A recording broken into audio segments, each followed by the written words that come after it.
వలసదారులకు వ్యతిరేకంగా బ్రిటన్ పౌరులు భగ్గుమంటున్నారు. తాజాగా భారీ స్థాయిలో యాంటీ ఇమ్మిగ్రేషన్ ర్యాలీ నిర్వహించారు. 1,00,000 మందికి పైగా ప్రజలు రోడ్లపైకొచ్చి ఆందోళనలు చేపట్టారు. మరో నిరసన కార్యక్రమం సైతం జరిగింది. పోలీసులపై కూడా నిరసనకారులు దాడులకు దిగారు. వివరాల్లోకి వెళితే సెంట్రల్ లండన్లో నిరసన ర్యాలీ జరిగింది. ఇందులో దాదాపు 1,10,000 మంది పాల్గొన్నారు. ఈ ర్యాలీకి సంబంధించిన వీడియోలు సోషల్ మీడియాలో వైరల్ అవుతున్నాయి. ఇదే క్రమంలో జాత్యహంకారానికి వ్యతిరేకంగా కూడా మరో నిరసన కార్యక్రమం జరిగింది. పోలీసులపై నిరసనకారులు దాడులకు దిగారు.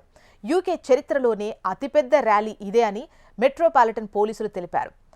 టామీ రాబ్సన్ అనే కార్యకర్త ఆధ్వర్యంలో వలసలకు వ్యతిరేకంగా యునైట్ ది కింగ్డమ్ ప్రదర్శన నిర్వహించారు. అదే టైంలో జాత్యహంకారానికి వ్యతిరేకంగా స్టాండప్ టు రెసిజం అనే మరో ఆందోళన కూడా జరిగింది.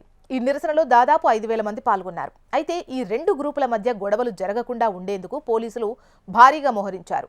ఆందోళనకారులను చెదరగొట్టేందుకు యత్నించారు. ఈ క్రమంలోనే ఆందోళనకారులు పోలీసులపైకి వాటర్ బాటిళ్లు, వస్తువులతో దాడి చేశారు.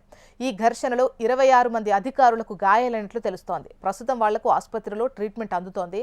వాళ్లలో కొందరి పరిస్థితి విషమంగా ఉంది. ఇక ఈ ప్రదర్శనల్లో అమెరికా, ఇజ్రాయెల్ జెండాలను కూడా కొందరు నిరసనకారులు ప్రదర్శించడం సంచలనం రేపింది. యూకే ప్రధాని కీర్ స్టార్మర్ను విమర్శిస్తూ నిరసనకారులు నినాదాలు చేశారు. గో బ్యాక్ ఇమ్మిగ్రెంట్స్ అంటూ రాసినటువంటి ప్లకార్డ్స్ ప్రదర్శించారు. మరికొందరైతే మేక్ అమెరికా గ్రేట్ అగైన్ అని రాసిన టోపీలు కూడా ధరించారు.